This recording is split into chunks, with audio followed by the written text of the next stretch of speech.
Welcome into the In the Money podcast for KeenelandSelect.com for Saturday, March 21st in Louisiana at the fairgrounds for Louisiana Derby Day. I'm Tom Leach along with Keeneland's Director of Wagering Development, Jim Goodman, and obviously these are unusual times. For now, racing's the only live sporting event going. Things are changing day to day, so we tape this podcast in advance of the race day, and so we're going to make picks based on what we know at this time, Jim. So we'll do the best we can as we're taping this. The news is coming out that Irad Ortiz and Rajiv Mirage have both decided to cease riding for the time being. So it's going to change some things as far as folks' picks. But let's just start with the Grade 2 New Orleans Classic. It's the 9th race. Starts in all-stakes pick 4 at the fairgrounds. And you've got Silver Dust, I'm assuming, is going to be the favorite in here. He's in against the horse that he ran down last time, Gunnet, who was a big price. A couple of other interesting ones in there, though. Who do you like? Well, I like one of the other interesting ones, but when we got ready to record this, you had told me that Irad was not riding anymore. So I like Fearless. Don't know who Pletcher will get to ride him now, but he's 2 for 2 at Gulfstream with a 99 buyer last out. Only 2 lifetime starts, stretches out from 1.16 to 1.8. Hopefully Pletcher will get somebody as not as talented as Irad because they're hard to find. But 9-2 morning line, I like that.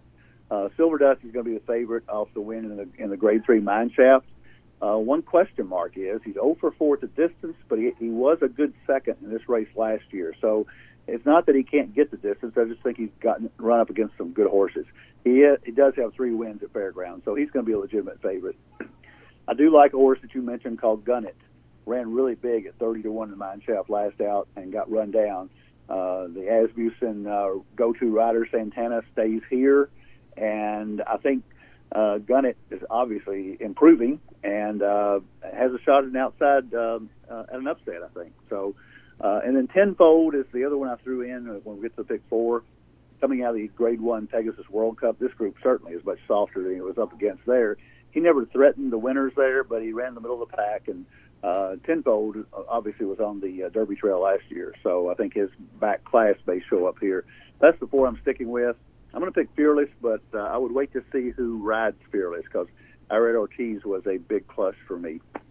I ended up going with Be My Standards. Has won 3 out of 5 at the fairgrounds, won the Louisiana Derby last year, and was off after subpar effort in the Derby and off for a long time. Came back with a nice race and now makes the second start off the layoff. And I know they have a high opinion of this one, so I'm going to project him to move forward and take him as the win pick. But I'm going to use Silver Dust certainly as well. Gunnet I had last time. I had him in an exacta with Silver Dust, but I had him to win too at like 30-1. I thought he was going to hold on. And then I think I've got to throw in Fearless too when we get to the pick 4, just in case this is one of those Pletcher horses that's getting good fast. And not many trainers I would back on a horse making his 3rd lifetime start, going from maiden to non-winners 1 allowance to a Grade 2 stake. But Pletcher's made some bold moves like that successfully before, so I'll definitely want that one on my pick 4 ticket. The 10th race is the Grade 2 Munities Memorial Classic at 1 1/8 on the turf for 4-year-olds and up. Nice group here. I ended up going with a horse outside Synchrony, who loves this track. 4 out of 6, 4 wins and 6 lifetime starts over this turf course. Second start off a layoff, so got beat last time, ran second. But I think if he improves off that, could maybe get the money here. I think you got to take a look at the 2 Chad Brown trainees, Instilled Regard, who ran really well last time, and Rock Emperor, who's coming off a layoff, but has only made 2 starts in this country. So maybe with the time off, they may have unlocked a secret or 2 for that one. Aquaphobia, I thought was a little intriguing as well. Mike Makers had a lot of success claiming horses, turning them into good route horses on the turf, and this is the second time off the claim by Maker for Aquaphobia. So I thought that one was a little intriguing as well. But Synchrony is my win pick in this race. How about you? So when I look at these 4 races, this is the best bet that I'm going to give out today, and I'm going to box in the exacta, Instilled Regard the 6, and Synchrony the 12. Instilled Regard ran 3rd last time out behind Zulu Alpha and Magic Wand in Pegasus Turf. Now, Zulu Alpha in this race will be 1-5. And he didn't get disgraced at all. I thought he ran a really nice race. Coming back off that, he should be right there. And then Synchrony is 4 for 6 at Fairgrounds. Narrowly lost to Factor This last time out, but he needed that race. He had been laid off since October. So I think Synchrony is a really good, strong win bet, and I agree with you. But I like it Instilled Regard and Synchrony. That exacta might pay $20 or so, but that's going to be my best bet of the day at Fairgrounds. And when we get to the pick 4, I'm also going to use Factor This just in case the horse moves forward again. He had a buyer 102 last time out when he beat Synchrony, but Synchrony was not at his best. Factor This got a nice trip, and I think there's a shot that he bounces off that. He really improved.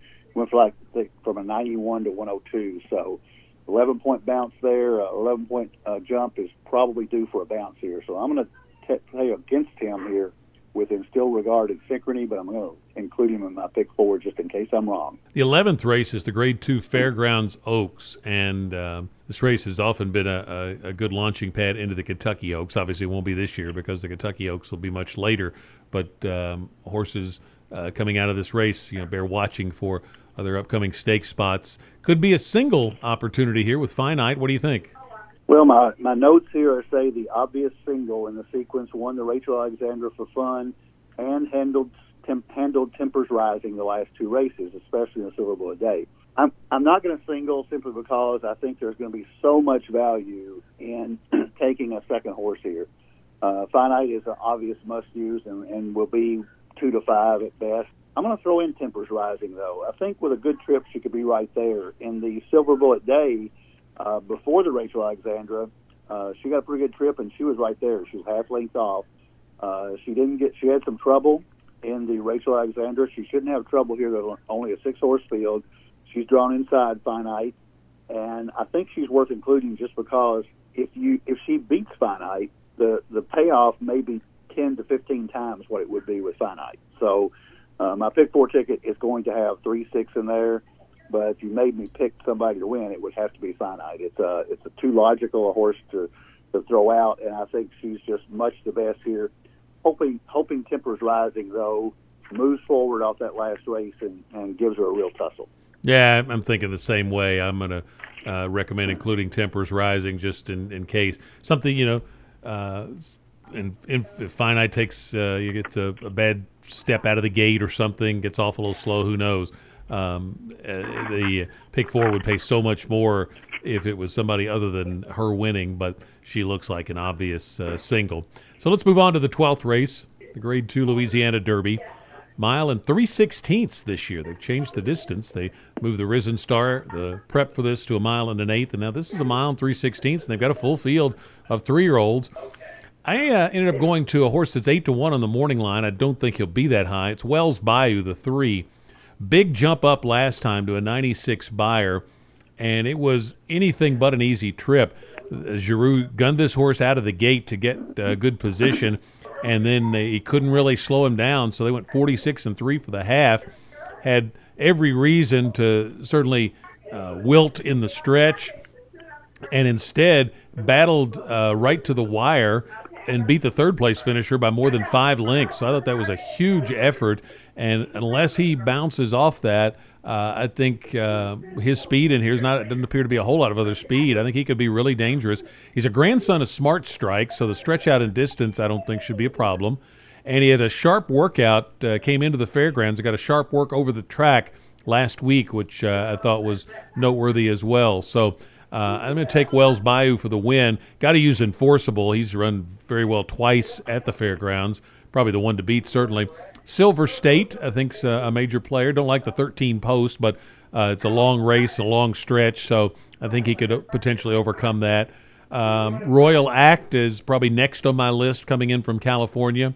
I think that one ran well in a grade 3 out in California to 1,000 words, who didn't come back and run as well in his next start, but I'm going to throw Royal Act in as well. If you want to go deeper, Portos had a wide trip last time for Pletcher. Could maybe improve, but the numbers are a little light. Major Fed looks like a nice horse.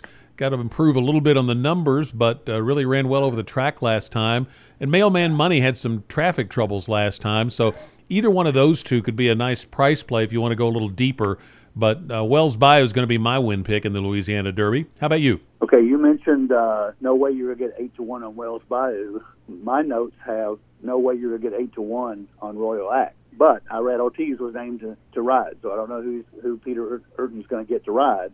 But this horse shipping in from Santa Anita hasn't raced against these horses, obviously, but he was right behind Thousand Words, who was well thought of out of the Baffert barn. So I think Royal Act, Peter Urton doesn't ship him for fun, and I think they've got a big shot here. And 8-1 is a real good price on that horse if you can get it. I like Wells Bayou. That Southwest Stakes effort was great. The other horse, Enforceable, you've got to use him when you come to the pick 4 because he was the second behind Mr. Monomoy, Cassie Leperu, and he might really like this stretch out to a mile and 3/16. I'm going to use Silver State. I'm going to use Modernist. I don't like the 14-hole, just like you don't like the 13-hole, but it seems like the best horses are outside here. Modernist won the weaker part of the split-wristed star. I like the Beyer progression, though, going up to the mid-80s, and Mott and Alvarado, and Bill Mott gets them ready, so I think you got to throw Modernist in there. And a horse you didn't mention is NY Traffic for Saez. Gets this mount again. He won on him before, and Sappy Joseph has been tearing it up at Gulfstream. Don't know how he'll shift to Fairgrounds, but I'm going to use him as well. But Royal Act is my win pick at 8-1, but I'm also going to use Wells Bayou. So whichever one of those two might be the better value, might be the better win pick. So give me your pick 4 ticket, starting in race 9 for the All Stakes pick 4. Okay, I went 4 deep in the New Orleans Classic with 3, 5, 6, 9, Fearless, Tenfold, Silver Dust, and Gunnet. 3 deep in the Munities, 6, 9, 12, and still regard Factor This and Synchrony, with Synchrony being the top pick. Only 2 deep in race 11 with Tempers Rising the 3 and Finite the 6. And then I've gone 6 deep in the last leg. That's $72. If you want to cut it down, you can leave off a couple of these horses that are bigger prices. But the numbers I used there were 3, 8, 10, 11, 13, and 14. That's Wells Bayou, Royal Act, Enforceable, NY Traffic, Silver State, and Modernist. So the ticket is 3, 5, 6, 9 with 6, 9, 12 with 3, 6 with 3, 8, 10, 11, 13, 14, and that is $72. If you can beat Finite, you can really get paid here. I'm going 3, 6, 8, 9, all 4 of the ones I mentioned in the New Orleans. Same in the Muniz, 2, 4, 6, 12, Synchrony for the win. I'm going to use the 6 and the 3, Finite and Tempers Rising, and then 3, 8, 10, 13, 4 deep in the last leg. So that's Wells Bayou and Enforceable and Silver State and Royal Act. That would be $64. If you want a single Finite, then you could cut it down to 32, or you could single Finite and add a couple of the other bigger prices that I mentioned for the Louisiana Derby. But I'm going to go 4x4 by 2x4, $64 for a 50-cent ticket. Really nice card at the fairgrounds, and it's a live sporting event to watch in these times. So enjoy on Saturday. Keep your Keeneland Select account funded, because racing's the only game to play right now, and it's a great way to take advantage of opportunities, pass some time, and enjoy great racing from the fairgrounds this weekend. For Jim Goodman, I'm Tom Leach, and this is the In the Money podcast for KeenelandSelect.com.